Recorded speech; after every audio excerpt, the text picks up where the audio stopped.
नमस्कार, स्पॉटलाइट देख रहे हैं आप। मैं हूं आपके साथ अभिषेक। आज बात करेंगे जीरो टॉलरेंस को लेकर। जी हां, यूपी के मुख्यमंत्री आदित्यनाथ को गोरखपुर मंदिर परिसर में जनता दर्शन के दौरान जैसे ही भूमाफियाओं के खिलाफ शिकायत मिली, सीएम योगी ने जीरो टॉलरेंस की नीति अपनाने के निर्देश दिए। उन्होंने कहा कि किसी गरीब की जमीन पर यदि किसी ने कब्जा किया है तो तत्काल जमीन को कब्जा मुक्त कराया जाए। जमीन पर अवैध कब्जा करने वाले, कमजोरों को उजाड़ने वाले बख्शे ना जाए। उनके खिलाफ कानून सम्मत कड़ा एक्शन लिया जाए और ये सुनिश्चित भी किया जाए कि कोई भी दबंग किसी की जमीन पर कब्जा ना कर पाए। बता दें कि अपराध और भूमाफिया पर योगी का शिकंजा पिछले 8 साल से कसा हुआ है। इस दौरान सीएम योगी की नीति के चलते भूमाफिया से 67,000 एकड़ जमीन मुक्त कराई गई है।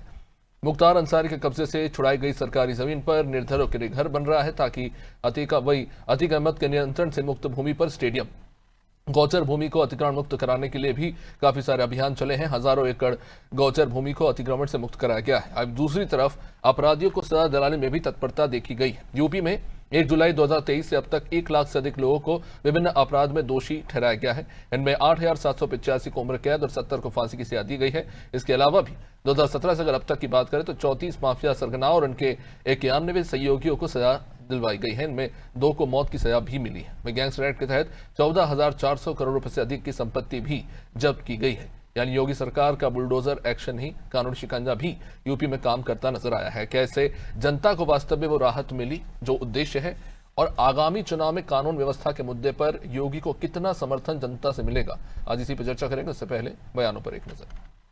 भारतीय जनता पार्टी की योगी सरकार अगर भूमाफिया पर वाकई में कोई कार्रवाई करना चाहती है और कार्रवाई करने जा रही है, तो सबसे पहले प्रभु राम के नाम पे अयोध्या में जिस तरीके से ज़मीनों का घोटाला हुआ, जो ज़मीनों की लूट हुई, जो प्रभु राम के नाम पर चंदा चोरी हुई है, इन सब की ठीक तरीके से जांच हो, इन सब चीज़ों पर काम हो, तब समझ में आएगा भारतीय जनता पार्टी वाकई में भूमाफियाओं पर काम करना चाहती है। जो भारतीय जनता पार्टी के नेताओं ने भूमाफिया बन के काम किया हुआ है, जो जनता उत्तर प्रदेश की त्रस्त है, उन पर कार्रवाई करें, उनको जेल के अंदर भेजे, सलाखों के पीछे भेजे, तो समझ में आएगा वाकई में जीरो टॉलरेंस के साथ में भारतीय जनता पार्टी की योगी सरकार काम करने जा रही है। नहीं तो सब हवा हवाई है, दिखावे वाली चीजें हैं। अच्छे दिन आएंगे, बुरे दिन दिखाएंगे, ये भारतीय जनता पार्टी का नारा है। जीरो टॉलरेंस की नीति का जो सच है वो ये है कि एनसीआर भी कहता है कि उत्तर प्रदेश में अपराध घटने के बजाय बढ़ गया। महिलाओं के खिलाफ सबसे ज़्यादा अपराध उत्तर प्रदेश में होता है, दलितों के खिलाफ अपराध घटने के बजाय बढ़ गया है। आए दिन कोई ना कोई बड़ी घटना हो रही है। तो या तो ये यहाँ आंकड़े गलत हैं, या तो आप सावन के अंधे को तो भरा दिखता है, आप अपने राजमहल में बैठकर सिर्फ और सिर्फ अच्छा देख रहे हैं। जो जनता को परेशानी वो आप देख नहीं पा रहे हैं। अगर आप लोग अपना नंबर मुझे दे दें तो मैं पिछले 15 दिन में कितने बड़े अपराध हुए वो सब का डेटा आपको भेज दूं। एक नहीं, कई प्रेस कॉन्फ्रेंस यहाँ से की गई कि महिला अत्याचार कितना बढ़ गया, महिलाओं के खिलाफ अपराध कितना बढ़ गया है। तो मुख्यमंत्री जी सिर्फ और सिर्फ एक भुलावे में है। ये सरकार बेसिकली अधिकारी चला रहे हो, चाहे आईएएस अधिकारी हो चाहे आईपीएस अधिकारी हो, और उनको सिर्फ एक झूठा ख्वाब दिखाया जाता है कि साहब उत्तर प्रदेश में सब बढ़िया है। ऐसा कुछ भी नहीं है। कोई जीरो टॉलरेंस जैसी नीति नहीं है, चाहे वो अपराध का मामला हो और चाहे भ्रष्टाचार का मामला हो। जमीनों को कब्जा करने का एक होड़ लगी हुई थी, और ऐसी बहुत सी जमीनें उन दंगाइयों ने, दबंगों ने गरीबों की, शोषितों की, वंचितों की जमीनें कब्जा कर ली। जिसको सरकार दृढ़ संकल्प है कि वह जो कब्जा की हुई जमीन उनको इंच इंच वापस दिलाएगी। उसी पे कार्रवाई करते हुए मुख्यमंत्री योगी आदित्यनाथ जी ने अभी यह निर्देशित किया है कि जो ये प्रोडक्शन हाउस ऑफ दंगाइयों के द्वारा जो कार्य किया गया है, या किसी भी दबंग द्वारा अगर किसी की जमीन कब्जा की गई है, तो तत्काल प्रभाव से अमीन, नायब तहसीलदार मौके पर उसको न्याय दे और वह कब्जा खाली करा करके उनको जमीन का कब्जा मूल आवंटी को और मूल स्वामी को दिलाया जाए। उस पर कार्य चल रहा है। और अभी तक सरकार के सामने बड़ी चुनौतियां हैं, लेकिन चुनौतियों के साथ जो दृढ़ता है, उस दृढ़ता के साथ माननीय मुख्यमंत्री योगी आदित्यनाथ जी अभी तक उस पर दृढ़ है और इससे भी न्याय मिल रहा है। बहुत लोगों की जमीनें अभी वापस हुई हैं। कुछ लोगों ने बहुत सारे मुकदमे फंसा रखे हैं, लेकिन उन मुकदमे के पेच को भी दरकिनार करते हुए पहले भूस्वामी को कब्जा दिया जाए, उसके बाद मुकदमा चलता रहेगा, मुकदमे का फैसला जो आएगा तब उसका सामना किया जाएगा। ऐसी स्थितियों में पूरी तौर पर सख्त और स्पष्ट निर्देश है, जो जमीन पर काम हो रहा है, लोगों को उनका कब्जा वापस मिल रहा है। ये लोगों की उम्मीद भी है और लोगों को मिल भी रहा है। तो एक तरफ आंकड़ों की सच्चाई है और एक तरफ जमीनी सच्चाई। सवाल यही है क्या ये दोनों आपस में कितनी समान है, और अगर अंतर है तो उसके पीछे क्या कारण है? क्योंकि एक तरफ सरकार आंकड़ों के जरिए अपने दावे स्पष्ट रूप से रख रही है, वही जाहिर तौर पर विपक्ष भी अपनी भूमिका निभा रहा है और उन सवालों को उठा रहा है जिन्हें उठाना जरूरी है।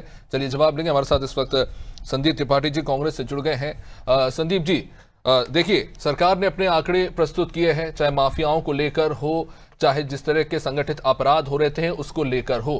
क्या विपक्ष के तौर पर आप पूरी तरह से क्या इन आंकड़ों को झुटला देंगे? क्या आप बिल्कुल इस बात को खारिज कर देंगे कि बीते 8 सालों की योगी सरकार में कानून व्यवस्था को लेकर, खासतौर से संगठित अपराध को लेकर एक तब्दीली आई है, एक स्थिति बेहतर हुई है? क्योंकि यही चुनाव का सबसे बड़ा मुद्दा अब तक उत्तर प्रदेश में रहा है, चाहे वो विधानसभा का चुनाव हो या लोकसभा का चुनाव हो, और बीजेपी के तमाम नेताओं ने उत्तर प्रदेश की बेहतर होती कानून व्यवस्था को मुखरता से रखा है। इसका मतलब कहीं ना कहीं चीजें बेहतर हुई हैं। सर अभिषेक जी, बनारस रेंज में पूर्वांचल में 2 अपराधी थे। एक का नाम था मुख्तार अंसारी कहा जाता था, और दूसरे अपॉइंटेंट उसके खिलाफ में एक अपराधी था ब्रजेश सिंह। मुख्तार अंसारी तो इस दुनिया में नहीं है, ब्रजेश सिंह कहाँ? संगठित अपराध का उदाहरण दे रहा हूं। ऐसे सैकड़ों नाम इसी उत्तर प्रदेश में। गुंडे सर हैं। पहले जो दूसरी पार्टी वाले गुंडे थे अब वो हट गए, अब दूसरी पार्टी वाले गुंडे आ गए। सच्चाई यह है, प्रदेश आज उल्टा अधिक पीड़ित है अपराध से और अपराधियों और गुंडों से। अब रही बात भूमाफिया की, सर केशव प्रसाद मौर्य के वीडियो भी अभी चला दे रहा हूँ। केशव प्रसाद मौर्य के भाई सुखलाल नाम है, सैनी थाना अंतर्गत। वहां की महिलाओं ने आरोप लगाया कि उनकी जमीन पर कब्जा कर लिया। अब दिला रहे हो कब्जा भैया, दे दीजिए। अब आप जिस तरीके से, और मैं तो यहां तक कहूंगा कि केशव प्रसाद मौर्य जी की ही जमीन एक जी के नाम पर बाबा जी ने खाली इसलिए करा ली क्योंकि उनकी दोनों की जमती नहीं, और उसमें इनडायरेक्ट रूप से कहते हैं लोग, हमारे यहाँ किसी को मैं बगल का हूँ, लोग ये भी कहते हैं कि जमीन केशव प्रसाद मौर्य जी की थी, 17 बीघे जमीन थी, और बाबा जी ने ये बताया कि अतीक के गुर्गों की है, इसलिए उसको खाली करा दिया, और दुश्मनी ने बाबा निकाल लिया केशव प्रसाद मौर्य जी। बेसिकली आप कह रहे हैं कि पक्षपात हो रहा है संदीप जी, लेकिन उस बात को जो आपने एक पॉइंट और रख देता हूँ जी। चायल के संजय गुप्ता जी, जगह में बता दे रहा हूँ, भरवारी के पास विद्यालय के बगल 1 हज़न की जमीन कब्जा कर लिए। पूर्व विधायक है भाजपा के, आज भी भाजपा नेता है, उनके खिलाफ कब कार्रवाई हुई? ऐसे सैकड़ों उदाहरण। पहले जमीन कोई अन्य सत्ता दल के लोग करते रहे होंगे कब्जा, आज भाजपा ही कर रहे हैं। अंतर सिर्फ इतना आया है कि पहले बलात्कार के पहले एक उम्र होता था कि 14 साल की 15 साल की बच्चियां होती थी, आज 2-2 साल की बच्चियों के साथ रेप हो रहा है सर इसी उत्तर प्रदेश में। ये बढ़ गया है सर। इस पे जवाब लेंगे, लेकिन संदीप जी अभी आपने जो एक बात रखी मैं उस पर जवाब चाहूंगा कि आपने कहा कि सरकार बदल गई है, पहले पिछली सरकार के गुंडे थे, अब इस सरकार के गुंडे हैं। तो क्या इससे मैं ये मानूं कि इससे पहले अगर समाजवादी पार्टी थी तो उनके गुंडे फल फूल रहे थे, वो खुश थे, अब बीजेपी के गुंडे फल फूल रहे, वो खुश है, आपके सहयोगी दल है? नहीं, हमने ये कि उनका आरोप होता था, उस समय वो आरोप लगाते थे। अगर सच्चाई में अभी सर आपने यही बात कही कि अब बीजेपी के गुंडे फल फूल रहे हैं। नहीं, हमने उस समय उस पार्टी के गुंडे होते थे इनके अनुसार, और आज तो हम इनका उदाहरण दे रहे हैं, इनके आरोपों पर हम बात कर लेते हैं। अगर आप ये कह रहे हैं तो अतीक की बात करते हैं। अतीक अहमद 1989 में राजनीति में आए सर, निर्दलीय चुनाव जीता। फिर आज भारतीय जनता पार्टी की एक साथी पार्टी है ना दल, उसमें प्रदेश उपाध्यक्ष भी रहे, वहां से सांसद भी बने, विधायक भी कई बार बने। लेकिन सवाल सपा में चला जाएगा, इसलिए तो कुछ दिन के लिए सपा में आ गए। तो सारी अब गतिविधियां हुई, वो सपा में तब थे ही नहीं। अभी जब हत्या हुई, मारे गए, जेल गए, उसके पहले सपा ने उनको कर दिया। लेकिन सवाल सपा से पूछना है। वैसे ही मुख्तार अंसारी जी का देख लीजिए, पीस पार्टी में था, किसी अन्य दल में है, लेकिन इनको टारगेट सपा करना है।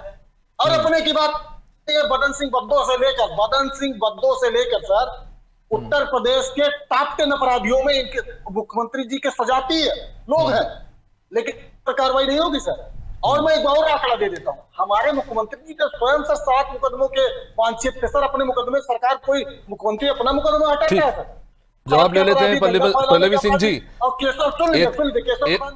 जी पल्लवी सिंह जी, एक तरफ आपकी सरकार के आंकड़े हैं, दावे हैं, और जो आंकड़े इस वक्त हम देख ही रहे हैं स्क्रीन पे वो हैं। एक एक ही आंकड़े और एक एक जमीनी सच्चाई, जिसकी बात संदीप जी कह रहे हैं कि आरोप लग रहा है कि अपराधियों पर कार्रवाई तो होती है लेकिन पक्षपात भी हो रहा है, कुछ लोगों को बचाया जा रहा है। देखिए, बिल्कुल बेबुनियाद बात है। अभी डिप्लोमेटिक आंसर आपने सुन ही लिया कि समाजवादी पार्टी के लोगों के बारे में बोला, लेकिन फिर वो पलट गए क्योंकि भाई सहयोगी दल है। अभी इनका जो है मौके का नहीं संदीप जी, आपने अपनी बात रख ली, जवाब ले लीजिए। संदीप जी सुन लीजिए, बहुत धैर्य से सुना मैंने आपको जी प्लीज। हाँ, तो अभी मौके का गठबंधन चल रहा है, अभी इनको आवश्यकता है तो बिल्कुल सहयोगी दल की बुराई बिल्कुल भी नहीं करेंगे।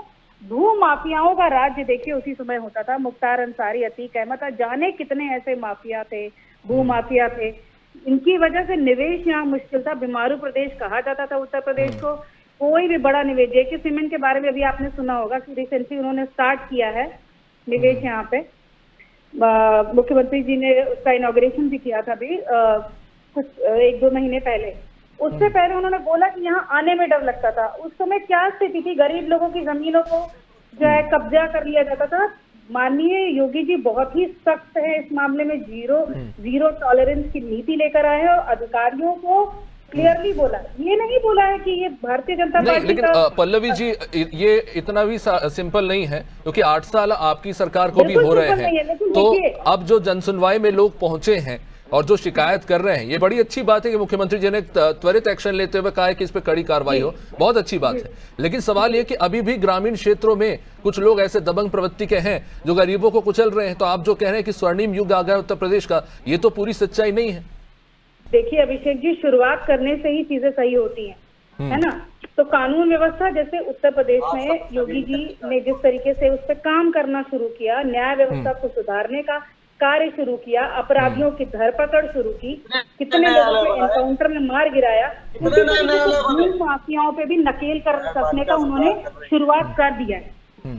तो पल्लवी जी, जो सबसे बड़ी बात है, ठीक है मैं आपकी बात से यहाँ थोड़ा सहमत हूँ, लेकिन एक जो बात है संगठित अपराध और माफिया पे आपकी अच्छी कार्रवाई रही है, लॉ एंड ऑर्डर पे, लेकिन मौजूदा समय में अगर हम देखें तो क्या दलितों, अल्पसंख्यकों और खासतौर से महिलाओं और स्टूडेंट्स के ऊपर जो अत्याचार और आपराधिक घटनाएं हो रही हैं, क्या उस सच्चाई को भी आप स्वीकार करेंगे कि ये घटनाएं अभी भी नहीं रुकी हैं, जघन्य अपराध हुए हैं? घटना जो भी हो बहुत ही दुर्भाग्यपूर्ण होती है।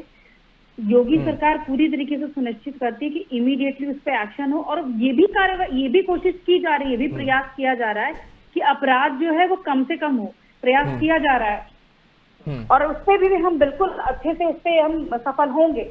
अभी क्या किया जा रहा है कि जैसे ही हमें किसी भी कार्रवाई, किसी भी अपराध के बारे में सूचना मिलती है, योगी सरकार तुरंत ही एक्शन में आ जाती है। जी पल्लवी जी, मुख्यमंत्री जी के बयानों में गंभीरता दिखती है, लेकिन आप ही की पार्टी के कुछ ऐसे नेता हैं जो ऐसे बयान देते हैं जो कहीं ना कहीं आपकी सरकार को सवालों के घेरे में कटघरा पे खड़े कर देते हैं। अभी हाल ही में अगर हम देखें तो कांवड़ यात्रा में कुछ ऐसी घटनाएं हुई जिस पर सवाल उठे, उस पर आपके पार्टी के नेता ये कह रहे हैं कि कांवड़ यात्रा में जो हुड़दंग मचा रहे हैं जो वो समाजवादी पार्टी के कार्यकर्ता है। क्या इस बयान में कहीं भी गंभीरता नजर आती है?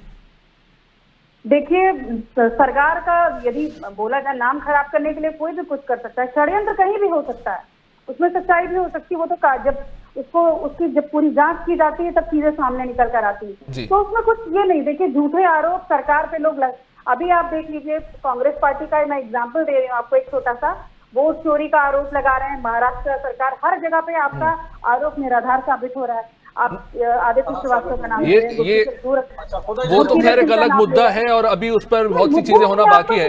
लेकिन पल्लवी जी, आपको एक एग्जाम्पल दे रही हूँ कि हर जगह पे कांग्रेस पार्टी हो, समाजवादी पार्टी हो, भारतीय जनता पार्टी सरकार को घेरने की पूरी तरीके से कोशिश करती है, तो षड्यंत्र भी कर सकती है, तो उसकी जांच होना जायज है। क्योंकि योगी सरकार की यदि बात की जाए तो सुनिश्चित करती है कि जो भी त्योहार है सौहार्दपूर्ण तरीके से निपटे। तो हर सरकार की यही कोशिश होनी चाहिए निश्चित रूप से। संदीप जी, आपने बात रखी, बहुत दिल से चंचल यादव जी इंतजार कर रहे हैं। चंचल जी, विपक्ष के तौर पे आपकी जिम्मेदारी है, आप राज्य की दूसरी सबसे बड़ी पार्टी है और प्रबलता से अपनी बात रखते हैं, लेकिन ये भी तो बात सही है कि कानून व्यवस्था को लेकर हालात सुधरे हैं, भू माफिया के ऊपर बड़े स्तर पे कार्रवाई हुई है, हजारों करोड़ों की जमीन जो है छुड़ाई गई है, और आज अगर उन जमीनों पर गरीबों के लिए घर बन रहा है तो ये तो अच्छी बात है, आलोचना करनी चाहिए। लेकिन क्या उस सच्चाई को भी मानने से आप इनकार करेंगे कि स्थिति 8 सालों में बेहतर हुई है? चंचल जी, आपसे। देखिए अभिषेक भाई, सबसे बड़ी बात यह है कि भारतीय जनता पार्टी के प्रवक्ता और नेता अंधभक्ति वाला चश्मा लगा लेते हैं, इनको कुछ दिखाई नहीं देता है। अगर ये अंधभक्ति का चश्मा हटा के देखें तो इनको सारी चीजें दिखाई देंगी। आज उत्तर प्रदेश महिला अपराध में नंबर 1 है, पुलिस कस्टडी में डेथ में नंबर 1 है, सबसे ज्यादा जातिगत आधार पे उत्पीड़न करने में नंबर 1 है, सबसे ज्यादा SC ST माइनॉरिटीज और जो गरीब लोग हैं उनके साथ अनाचार अत्याचार करने में और भेदभावपूर्ण व्यवहार करने में नंबर 1 उत्तर प्रदेश है। ये सारे आंकड़े बीजेपी एक बार खुद देख सकती है। मैं एक बात कहना चाहता हूं, जिस प्रदेश में सरेआम, अभी इनके सांसद का कल बयान आया है, आपने देखा होगा, पूर्व सांसद आदरणीय बिजेश्वर शरण सिंह का बयान आपने देखा होगा, किस तरीके से रमदेवा, कनवा, आप बताओ क्या कोई मतलब किस तरीके से जो लोग बड़े बड़े माफिया इनके हैं वो किस लेवल की भाषा का प्रयोग करते हैं।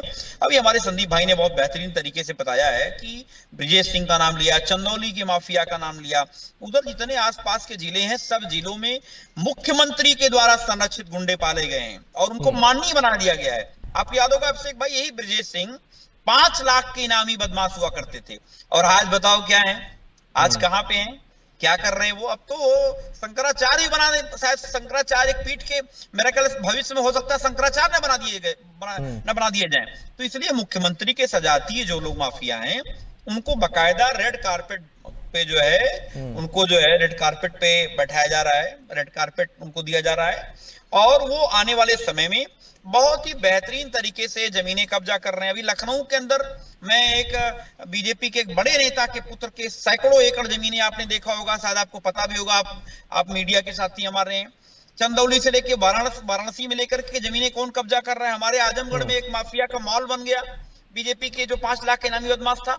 तो ऐसे कई सारे चंचल यादव जी, यही आरोप तो आपकी सरकार में भी लगते रहे हैं कि मुजफ्फरनगर से दंगे ले लो या माफिया के द्वारा जमीन कब्जे की बात हो, और ये तो जांच में भी निकल कर सामने आया कि किस तरह से जबरन कब्जा किया गया जमीन पे। लेकिन आपने जो बात कही उस पर शुरुआत पाना चाहूंगा कि आपने बड़ी आसानी से कह दिया कि बीजेपी के नेता तो भक्त हैं, अंधभक्त हैं, उस तरह की बातें आपने कही। तो आप मुझे बताइए, पूजा पाल जी पे क्यों कार्रवाई की गई? आपकी पार्टी के विधायक हैं, उन्होंने अगर कोई बात कही विधानसभा के अंदर कानून व्यवस्था को लेकर, एक बार उनको भी सुन लेते आप। अभिषेक जी, अब जवाब ले लो आप। आपने पूजा पाल जी का जिक्र किया, पूजा पाल जी ने पार्टी की गाइडलाइन के विरोध में जाकर के उन्होंने पार्टी के खिलाफ राज्यसभा में वोटिंग की थी, आपको याद होगा। क्या कार्रवाई नहीं होनी चाहिए? इनसे जरा पूछिए। अभी इन्हीं के विधायक हैं, बीजेपी के विधायक हैं, प्रचार भी किया था। सुनिए, इनके विधायक हैं, आपको याद होगा, बेचारा वर्मा पिछड़े समाज पीडीए समाज का वर्मा विधायक है, इनके मुख्यमंत्री के सजाती व्यक्ति ने लतियाया, पल्लवी जी, अगर आपको याद होगा तो लखीमपुर खीरे के विधायक है वर्मा जी, उनको पब्लिक प्लेस पे दौड़ा के मुख्यमंत्री के सजाती पीटा। आप बताओ बाबा का बुलडोजर कहाँ है? अगर वही पीटने वाला ठाकुर समाज का होता, मुख्यमंत्री सजाती होता, और पीटने वाला पीडीए समाज का होता तो क्या होता? आप बताइए अभिषेक जी। तो आप ये कह रहे हैं कि जाति और धर्म देखकर जो है कार्रवाई कर रही यूपी पुलिस, देख करके सरकार काम करे। एक बात मैं और बता दूं, समाजवादी पार्टी के शासन में जो है लॉ एंड ऑर्डर को लेकर के बड़े बड़े काम हुए। आज गांव-गांव जो पुलिस पहुंच रही है, गरीब व्यक्ति के दरवाजे पे पुलिस पहुंचने का काम करती है, वो हमारे आदरणीय अखिलेश यादव जी की देन है।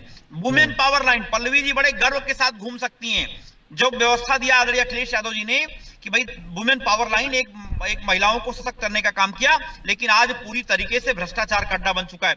अगर वुमेन पावर लाइन को बाबा कमजोर नहीं करते तो आज शायद उत्तर प्रदेश महिला अपराध में नंबर 1 नहीं रहता। लेकिन इन्होंने डायल 100 हो उसका नाम बदल के इन्होंने 112 कर दिया। आज वो भ्रष्टाचार के अड्डे बन गए हैं। आप अभी नहीं सर, वो तो बिल्कुल डिफरेंट चीज है सर। अगर डायल 100 और 112 हाईटेक गाड़ी है सर। खैर, पल्लवी जी से इस पे जवाब लूंगा। पल्लवी जी, चंचल जी ने जो सवाल उठाया है, भाई खुदा न खास्ता आपको डायल 100 की जरूरत पड़ जाए तो बता रहे बिना पैसा लिए आपसे जाएंगे नहीं सब जी। अभिषेक भाई 10 सेकंड चाहिए, जल्दी से 10 सेकंड। देखिए, 2 चीजें अभी बात हो रही है। कानून व्यवस्था बहुत बढ़िया, मुख्यमंत्री जी ने त्वरित कार्रवाई की। अगर इतना कुछ अच्छा होता तो मुख्यमंत्री के पास जाने की जरूरत ही नहीं पड़ती ना सर। अगर इतना बढ़िया स्ट्रक्चर सब सारा कुछ अच्छा चल रहा होता और कितने लोग मुख्यमंत्री जी के पास जा पाते हैं।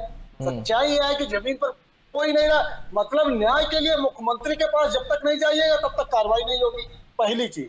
दूसरी चीज, एक बात आप हम लोग नहीं, ये व्यवस्था तो आपकी भी जहाँ सरकार है वहां पे भी है सर। ये आर्ग्यूमेंट तो ठीक नहीं बैठता। आपकी भी जिन राज्यों में सरकार है वहां मुख्यमंत्री से डायरेक्ट लोग मिलते हैं, अपनी समस्याएं रखते, उसमें बुराई क्या है? नहीं, उस आधार पे आप ये कह रहे हैं? आपने इस बात का एग्जांपल दिया कि तो कार्रवाई हुई, वे कह रहे हैं कि नीचे क्यों नहीं हुई। हम इस बात पे नहीं कहते ना कि इसलिए कानून व्यवस्था बढ़िया है, हम इस आधार पे कहें तो बिल्कुल सवाल आपका जायज है। अब दूसरी बात सर, हम लोग यहाँ पर गांव के ही लोग होंगे, पल्लवी जी हो सकता है गांव से आती है, मैं सिर्फ इतना जानना चाहता हूँ कि हमें 90% घर जो है वो चाहे आबादी कह लीजिए या इस तरीके की सरकार की जमीनों में बने हैं, ये सच्चाई है। वो चाहे आप बंजर कह लीजिए, ऊसर कह लीजिए या कुछ भी कह लीजिए, सच्चाई यह है कि जब विपक्ष का नेता या कोई इनके हलक में डालकर मुंह में सवाल पूछने लगे तो वो भूमाफिया करता है। 90% केस जो आज भूमाफियों के लगाए जा रहे हैं, सच्चाई यह है कि इसी तरीके के जमीनों को छुड़ाने, अभी बात हो रही है गांव की जमीनों की। नहीं देख संदीप जी, आपने 10 सेकंड बोला था, आपने अपनी बात रख दी है। पल्लवी जी, ये मामला बार बार उठते रहता है कि पक्ष लिया जा रहा है, एक कानून व्यवस्था के दावा करते हैं, लेकिन प्रशासनिक स्तर पर कार्रवाई वैसी होती नहीं है। ऊपर से ऑर्डर जाता जरूर है, जमीन पर लागू नहीं होता। क्या जवाब है इसका आपने? देखिए, बेबुनियाद सी बात है। भारतीय जनता पार्टी में योगी सरकार की यदि बात करूं तो यहाँ ये नहीं देखा जाता कि कौन सी पार्टी से कौन आ रहा है। बहुत सारे ऐसे लोगों पे भी आरोप लगे जो पार्टी से ताल्लुक रखते थे, उनके साथ भी वही हश्र हुआ है। तो ये सारी चीजें, ये जातियों में बांटने का यही तो काम करते आ रहे हैं। समाजवादी पार्टी, कांग्रेस पार्टी यही तो कर रही है, लोगों को बरगलाने का काम कर रही है। अभी आप बोल रहे थे, नहीं, ये तो दुर्भाग्य है उत्तर प्रदेश का कि जातिवाद से हम ऊपर ही नहीं आ पा रहे। तो देखिए ना, समाजवादी पार्टी तो बाकायदा खुल के जातिवाद की राजनीति कर रही है। भारतीय जनता पार्टी तो सर्वधर्म की बात करती है। उन्होंने अभी जो भी बताया बिल्कुल गलत बात बोल रहे हैं। यहाँ पे कोई धर्म और जाति देख के काम नहीं होता। सबके साथ समान तरीके से कोई भी योजना भी आती है ना, तो सबके लिए आती है। ये नहीं आती कि इस धर्म के लिए, जाति के लिए, इस जाति के लिए नहीं। देखिए, मैं सबके बीच में, किसी के बीच में बोलती हूँ। ठीक है संदीप जी, आपने बात रख दी है, बहुत शांति से सुनती हूँ, लेकिन पता नहीं क्यों। संदीप जी, और भी लोग हैं सर, उन्हें भी बोलने दीजिए प्लीज। ये कोई अच्छी बात नहीं है। ठीक है, अपनी बात आपने कह दी तो सुनिए, सुनने का भी दम रखिए। ठीक है, मैं पल्लवी जी आप बोलिए, पल्लवी जी आप बोलिए, वैसे समय सीमित है जी। सबसे बड़ी दिक्कत ये है कि सुनना है ही नहीं। आपको प्रश्न करना है, यही आप संसद में करते हैं। संसद के बाहर जाके हंगामा करेंगे, प्रश्न करेंगे, लेकिन उत्तर नहीं लेंगे। यहाँ पे विधानसभा में आएंगे, विधानसभा में भी आप यही करेंगे। आपको प्रश्न, क्योंकि आपको पता है कि उत्तर हमारे पास है, लेकिन आपको सुनना ही नहीं है। आपको तो सिर्फ बोलते रहना, बीच में बोलते रहना है। तो ये देखिए, ये सारी चीजें बेबुनियाद है। और रही बात, आपने कहा जन सुनवाई क्यों नहीं करेंगे। मुख्यमंत्री जी के पास उत्तर प्रदेश की जनसंख्या अच्छी खासी है, सबसे बड़ा हमारा राज्य है। इतने सारे लोगों को अलग अलग तरीके की समस्या होती, कैसे उनको पता चलेगा कि जो है हमारी जनता को किस तरीके की समस्या हो रही है। उनके पास जाएंगे तभी तो पता चलेगा। और इतने सालों से राज करती आ रही समाजवादी पार्टी थी, बहुजन समाजवादी पार्टी थी, क्या समस्याएं थी, लोगों को किस तरीके से कुचला जा रहा था, कैसे उनकी जमीनों पे कब्जा किया जा रहा था, उनकी आमदनी को मारा जा रहा था, उनके साथ खिलवाड़ किया जा रहा था। जो भी सरकारी नौकरियां थी उनसे छीन कर भाई भतीजावाद की तरीके से जान पहचान वालों को दी जा रही थी। नकल के द्वारा जो है लोग पास हो रहे थे। ये सारी चीजें जब चल रही थी, उसको पटरी बनाने में भी धीरे धीरे समय लगता है। समय बहुत सीमित है पल्लवी जी। एक चीज कहूंगा, एग्रीकल्चर सेक्टर में राज्य ने अच्छा काम किया है, लेकिन आवारा मवेशी इस राज्य की एक बहुत बड़ी चुनौती है। अभी भी हम अखबार में हर दिन पढ़ते हैं। सेक्टर में अच्छा काम किया है, आप देख रहे बाहर के निवेश आ रहे हैं। जी, समय बहुत सीमित है, इसलिए मैं जल्दी से रिक्वेस्ट है बस ये एक कि आवारा मवेशियों को लेकर गंभीर कदम उठाने की जरूरत है। उत्तर प्रदेश में एक बहुत बड़ी समस्या है, क्योंकि यहाँ पे हो ये रहा है कि किसानों की फसल तो बर्बाद हो रही है, मवेशियों के साथ भी क्रूरता हो रही है। तो ये दो महत्वपूर्ण बातें हैं। खैर, बहुत बहुत शुक्रिया आप सभी का इस चर्चा में जुड़ने के लिए। समय अब इजाजत ही देता इस चर्चा को आगे बढ़ाने का। तो देखिए, राज्य सरकार के अपने स्तर पर दावे हैं और वही दूसरी तरफ विपक्ष ने भी कुछ महत्वपूर्ण मुद्दे रखे। जाहिर तौर पर उत्तर प्रदेश एक विकासशील राज्य है, तो उम्मीद करते हैं कि स्थितियां आने वाले समय में और बेहतर होंगी और जो त्रुटियां हैं उन पर गंभीरता से काम होगा। देखते रहिए नादिर टीवी। नमस्कार।